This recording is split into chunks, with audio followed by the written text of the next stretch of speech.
ప్రతిసారి నేను చెప్పట్లేదు, బట్ అడగందే అమ్మైనా అన్నం పెట్టదు. సో దయచేసి ఓకే టీవీని సబ్స్క్రైబ్ చేయండి, లైక్ చేయండి, వీడియోస్ మరి ప్రభుత్వం దృష్టికి వెళ్ళే విధంగా షేర్ చేయండి అని చెప్పి నేను మరొక్కసారి మీ అందరినీ కూడా రిక్వెస్ట్ చేస్తూ ఉన్నాను. అండ్ అలాగే ఓకే టీవీ అఫీషియల్ ఫేస్బుక్ ఏదైతే ఉందో ఓకే టీవీ అఫీషియల్ ఫేస్బుక్ కూడా ఫాలో అవ్వండి. ఇక మీదట okay TV official Facebook, Instagram, so అన్నిట్లో కూడా వీడియోస్ షేర్ అవుతాయి, పోస్ట్ అవుతాయి అని చెప్పి నేను మీ అందరినీ కూడా రిక్వెస్ట్ చేస్తూ ఉన్నాను. ఎందుకంటే మీరున్న ధైర్యంతోనే, మీరందరూ ఉన్నారన్న నమ్మకంతోనే మరిన్ని అంటే కుండ బద్దలు కొట్టినట్టుగా వాస్తవాలను ప్రజల దృష్టికి, ప్రభుత్వం దృష్టికి తీసుకొస్తా ఉన్నాం. ఎన్ని కుట్రలు వచ్చినా చాలా చాకచక్యంగా, తెలివితేటలతో, ధైర్యంతో, మనోధైర్యంతో నెట్టుకొస్తా ఉన్నాము. సో దయచేసి ఓకే టీవీకి ప్రజల అండదండలు ఉన్నాయని చెప్పి అతి తక్కువ సమయంలోనే చాలా అద్భుతమైనటువంటి పేరు ప్రఖ్యాతలు సంపాదించుకుంది. అంటే జెన్యూన్గా మాట్లాడుతుంది, ఏ పార్టీకి సపోర్ట్ లేకుండా శ్రావ్య ముందరికి వెళ్తుంది అని చెప్పి మీ మన్ననలను పొందాను. అట్లాగే మీ నమ్మకం ఎప్పుడు కూడా ఒమ్ము కాకుండా నేను మరిన్ని కొత్త అడుగులు ముందరికి వేస్తాను. ప్రజా సమస్యలే ప్రధాన ఎజెండాగా ఓకే టీవీ ఎప్పుడు కూడా ప్రజల పక్షం, ప్రతిపక్షం, ప్రజల పక్షంగానే ఉంటుందని చెప్పి నేను మీ అందరికి కూడా రిక్వెస్ట్ చేస్తా ఉన్నాను.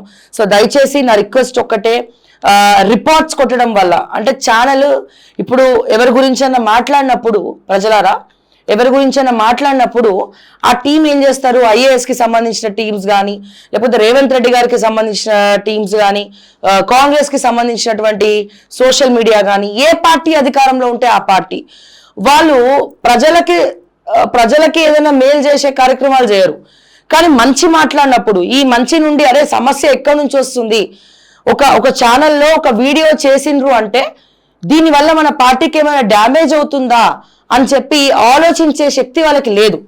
అది లేకపోగా ఈమె మాట్లాడద్దు, ఈమె వీడియోస్ ఎవరు చూడొద్దు అని చెప్పి రిపోర్ట్స్ కొట్టడమే ప్రధాన ఎజెండాగా పెట్టుకున్నటువంటి రేవంత్ రెడ్డి గారి social media team, Congress party team, అట్లాగే ఏ పార్టీ గురించి ఐఏఎస్ల గురించి మాట్లాడితే వాళ్ళు టీంని పెట్టుకోవడం, బీఆర్ఎస్ గురించి మాట్లాడితే కేటీఆర్ సోషల్ మీడియా రిపోర్ట్స్ కొట్టడం, సో ఇట్లా రకరకాలుగా చేస్తా ఉన్నారు.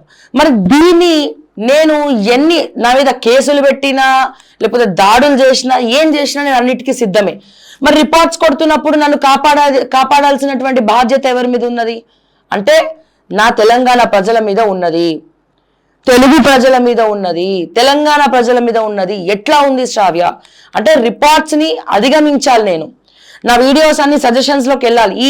ఒక 100 మంది రిపోర్ట్స్ కొట్టారు అనుకోండి, ఫర్ ఎగ్జాంపుల్ 4 కోట్ల మంది, మన వ్యూవర్షిప్ 10 కోట్లు అండి, 10 కోట్లు. నిజంగా చాలా గర్వపడాల్సినటువంటి విషయం ఏంటంటే ఆంధ్రప్రదేశ్ నుంచి కూడా కాల్స్ వస్తున్నాయి.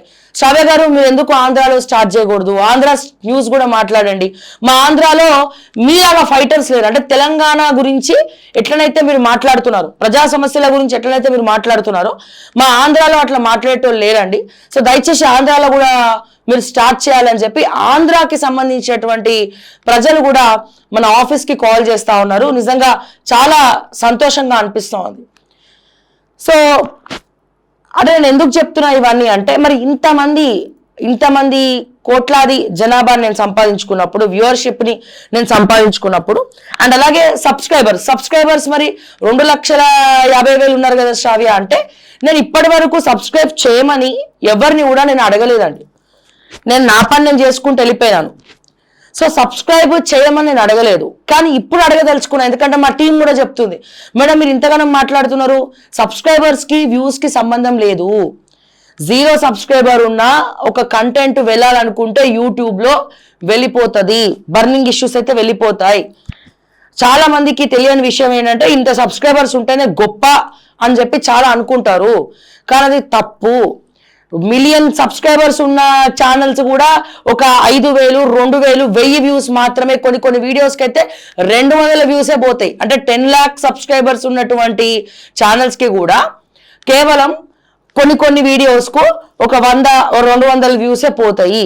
సో అందుకే సబ్స్క్రైబర్స్ కి ఎప్పుడు వ్యూవర్షిప్ కి సంబంధం అనేదే ఉండదు.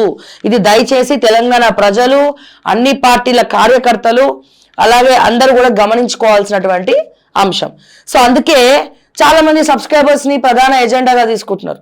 సో అందుకే నేను చెప్తా ఉన్నాను, సబ్స్క్రైబర్స్ కి దీనికి సంబంధం లేదు. ఒకవేళ నేను సబ్స్క్రైబర్ ని అడగాలనుకుంటే 4 కోట్ల మంది జనాభా ఉన్నారు, నాకు 10 కోట్ల వ్యూవర్షిప్ ఉన్నది.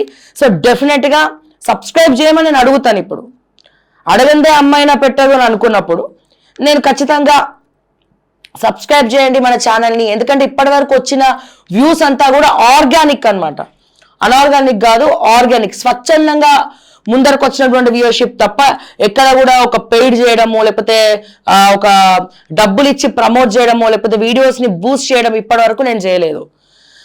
సో అట్లా చేస్తుంటే ఖచ్చితంగా ఎప్పుడో 10 లక్షల సబ్స్క్రైబర్స్ అట్లా ఉంటుండే. సో దయచేసి నా రిక్వెస్ట్ ఏంటంటే ఛానల్ని సబ్స్క్రైబ్ చేయండి. సో రిపోర్ట్స్ బారి నుండి మమ్మల్ని కాపాడండి. సో మీ లైక్స్, మీ షేర్స్, మీ కమెంట్స్ మాకెంతో విలువైనవి. సో మీరు శ్రావ్యకి అండగా నిలబడాలంటే మీరు నాకు చేయాల్సినటువంటి సహాయం ఒకటే, అది లైక్ చేయడం, షేర్ చేయడం, సబ్స్క్రైబ్ చేయడం, లేదా కమెంట్స్ రూపంలో మీ అభిప్రాయ సూచనలను తెలియజేయడం. అప్పుడు ఏమవుతుందండి, ఒక 100 మంది, ఒక రేవంత్ రెడ్డి టీం 300 మంది ఎంప్లాయీస్ని పెట్టుకున్నాడు. రేవంత్ రెడ్డి 300 మంది ఎంప్లాయీస్ని పెట్టుకున్నాడు. సరే పోనీ ఇంకొక ఎవరో తీన్మార్ మల్లన్న గురించి మాట్లాడాను అనుకోండి, ఆయనకు కొన్ని ఛానల్స్ ఉన్నాయి. సో ఎవరి గురించి మాట్లాడితే వాళ్ళ మనుషులు రిపోర్ట్లు కొట్టుకోవడం, పక్కన ఫేక్ అకౌంట్స్ పెట్టుకొని రిపోర్ట్స్ కొట్టడము. సో ఒక 100 మంది రిపోర్ట్స్ కొడితే ఒక 2000 మంది నాకు లైక్స్ కొట్టారనుకోండి, సో బ్యాలెన్స్ అయిపోతుంది అనమాట, యూట్యూబ్ సజెషన్స్ లోకి తీసుకెళ్తుంది. సో అందుకే చెప్తా ఉన్నాను, అంటే ఈ రోజున ఇంత విడమర్చి చెప్పలేదు, బట్ నేను ఫస్ట్ టైం చెప్తా ఉన్నాను ఇంత విడమర్చి. సో అందుకే చెప్తున్నా, మీ లైక్స్ ఎంతో విలువైనవి, మీ సబ్స్క్రిప్షన్స్ ఎంతో విలువైనవి. సో మా టీంకి కూడా చెప్పా, ప్రతి వీడియో ముందర సబ్స్క్రైబ్ బటన్ స్టార్ట్ చేయండి, పెట్టండి. ఎందుకంటే ఈ రిపోర్ట్స్ నుంచి మనల్ని మనం కాపాడుకోవాలంటే మనం కూడా అందరు అడిగినట్టే అడగాలి, తప్పదు అని చెప్పి. సో దయచేసి ప్రజలారా, మిత్రులారా, లైక్ చేయండి, షేర్ చేయండి, సబ్స్క్రైబ్ చేయండి. సో డెఫినెట్గా ఇక ముందు ఒక 2-3 కంటెంట్స్ ఎక్కువనే ఉంటాయి తప్ప ఎక్కడ కూడా వెనకడుగు వేసేది లేదు, తగ్గేదే లేదు అని చెప్పి నేను మరొక్కసారి మీ అందరికి కూడా రిక్వెస్ట్ చేస్తా ఉన్నాను. సో రేపటి నుంచి ఉదయం 7:30 గంటలకు మీరు మార్నింగ్ న్యూస్ లైవ్ స్టార్ట్ అవుతుంది. సో దయచేసి లైవ్ చూడండి, షేర్ చేయండి అని చెప్పి నేను మరొక్కసారి మీ అందరికి కూడా నేను రిక్వెస్ట్ చేస్తా ఉన్నాను. అండ్ అదే రకంగా వార్తల్లోకి వెళ్దాము. నిన్న తెలంగాణ ఆవిర్భావ దినోత్సవం. మీరు చూస్తే ఈ రోజున ప్రతి పేపర్లో అడ్వర్టైజ్మెంట్సే ఎక్కువ ఉన్నాయి. ఓకే, ఒక సైడ్ ఒక 2-3 ఉన్నాయి, అంటే వార్తలు ఎక్కువ ఏం లేవు. వార్తలు ఎక్కువ ఏం లేకపోయినా మనం బయట విషయాలే ఎక్కువ మాట్లాడుకుంటాం, పేపర్లలో తక్కువ మాట్లాడుకుంటాం. కాబట్టి అయినప్పటికీ నిన్న తెలంగాణ ఆవిర్భావ దినోత్సవం సందర్భంగా యావత్ 4 కోట్ల మంది జనాభా, ఎవరైతే తెలంగాణ ప్రజలు ఉన్నారో, ముఖ్యంగా మన ఉద్యమకారులు ఉన్నారో, సో వీళ్ళందరూ కూడా ఎన్నో ఎక్స్పెక్టేషన్స్ పెట్టుకున్నారు. అరే మా రేవంత్ రెడ్డి గారు ఇది చేస్తారేమో, కాంగ్రెస్ పార్టీ కాంగ్రెస్ గవర్నమెంట్ అదే అనౌన్స్ చేస్తుందేమో, ఇదే అనౌన్స్ చేస్తుందేమో, అంటే అంత పెద్ద తెలంగాణ ఆవిర్భావ దినోత్సవము ఏదో ఒక సింపుల్ గా అయిపోయినట్టు అనిపిస్తోంది. ఇంకొన్ని దగ్గర అయితే జాతీయ జెండా ఎగిరేసినారండి, తెలంగాణ జెండా కాకుండా జాతీయ జెండా ఎగిరేయడం జరిగింది. సో వీటన్నిటిని కూడా మనం ఏ రకంగా చూడాలి?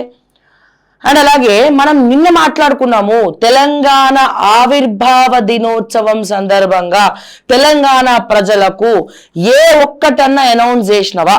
అంటే కాంగ్రెస్ అధికారంలో ఉంది, కాంగ్రెస్ అధికారంలో ఉన్నటువంటి సందర్భంగా తెలంగాణ ఆవిర్భావ దినోత్సవం రోజున ఏదన్నా ఒకటి ఉద్యమకారుల కోసం అన్న, అట్లీస్ట్ 4 కోట్ల జనాభా పక్కన పెడితే, ఏ తెలంగాణ ఆకాంక్షల కోసమైతే, కళల కోసమైతే కళలు కన్నారో, కొట్లాటలు లాఠీ దెబ్బలు తిన్నారో, ఎన్నో త్యాగాలు చేసినారో, మరి ఆ త్యాగాల మధ్యలో ఆ త్యాగాలు వృధా కాకుండా మా తెలంగాణ ఉద్యమకారులకు మీరిస్తానన్న హామీలు ఎక్కడా? తెలంగాణ ఉద్యమకారులకు మీరిస్తానన్న హామీలు ఎక్కడా? అమరవీరుల త్యాగాలకు విలువ ఎక్కడా? కాంగ్రెస్ మేనిఫెస్టోలో ఉద్యమకారులను సెంటిమెంట్ పెట్టుకొని, అంటే గత ప్రభుత్వం ఏం చేయలేదు, కేసీఆర్ ఉద్యమకారులను మోసం చేసిండు, కేసీఆర్ అమరవీరుల త్యాగాలను మోసం చేసిండు, బీఆర్ఎస్ పార్టీ అందరినీ మోసం చేసింది అని చెప్పి కాంగ్రెస్ పార్టీ అధికారంలో రావడం కోసం మేనిఫెస్టోలో మళ్ళా మా ఉద్యమకారుల యొక్క వీక్నెస్ తోటి ఆడుకొని, ఆ వీక్నెస్ నే ప్రధాన ఎజెండాగా పెట్టుకొని ఆ సునీల్ కనుగోలు ద్వారా చాటింపు చేయించి, చాటభారతం అంటూ చాటింపు చేయించి మేనిఫెస్టోలో పెట్టిన తర్వాత ఇంకా ఏడాదిన్నర అయిపోయింది. సో ఇప్పుడు తెలంగాణ ఆవిర్భావ దినోత్సవం సందర్భంగా అట్లీస్ట్ మా ఉద్యమకారుల కన్నా ₹1 ఖర్చు కాదు కదా, వీళ్ళు ఇస్తారన్న 250 గజాల స్థలాన్ని గవర్నమెంట్ ల్యాండ్ మన తెలంగాణలో చాలా ఉంది. అన్ని జిల్లాల్లో ఉన్నటువంటి ఉద్యమకారులకు 250 గజాలు గవర్నమెంట్ ల్యాండ్ లో నుంచి తీసిస్తే వీళ్ళకి ₹1 అన్న ఖర్చు అవుతుంది. ప్రజలారా, ₹1 కూడా ఖర్చు కాదు. ఎందుకంటే డబ్బులు లేవు అంటున్నాడు. ఉద్యమకారులకు మనం చెక్కులు ఇమ్మనిలే, ఉద్యమకారులకు వాళ్ళ త్యాగాన్ని గుర్తించి, వాళ్ళ కేసులను గుర్తించి, వాళ్ళ పడ్డ కష్టం గుర్తించి, అమరవీరుల త్యాగాలను గుర్తించి వాళ్ళ కుటుంబాలకు 250 గజాల స్థలము ప్లస్ ఒక ఉద్యోగం ఇవ్వాలి. ఇది మన రాష్ట్ర ప్రభుత్వం యొక్క బాధ్యత. మనం బిచ్చమేయట్లేదండి. ఉద్యమకారులకు మనం నిలబెట్టుకోవడం అంటే మన కోసం త్యాగాలు చేసినటువంటి, మన రాష్ట్రం కోసం త్యాగం చేసినటువంటి, ఫ్యూచర్ ఆఫ్ తెలంగాణలో ఉన్నటువంటి యువత మొత్తం బాగుపడాలని చెప్పి త్యాగం చేసినటువంటి మా తెలంగాణ ఉద్యమకారులను ఎవరైతే బాధ్యతగా స్వీకరిస్తారో, బిచ్చం అనుకుంటారు వాళ్ళు, మొత్తం ఫైల్ పట్టుకొని తిరుగుతూ ఉంటే వీళ్ళు ఏదో వాళ్ళ చేతి కింద మోచేతికి నీళ్ళు తాగుతున్నట్టు ఫీల్ అవుతా ఉన్నారు. కానీ మన బాధ్యత, మన ధర్మం, అది మన ధర్మం మనం నిర్వర్తించాలి. సో తెలంగాణ సైనికులు వాళ్ళంతా.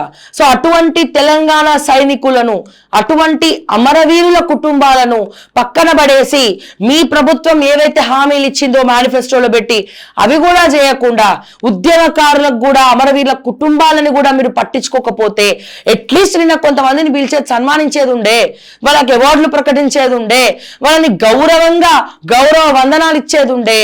మరి ఏమి కూడా చేయలేదు కదా.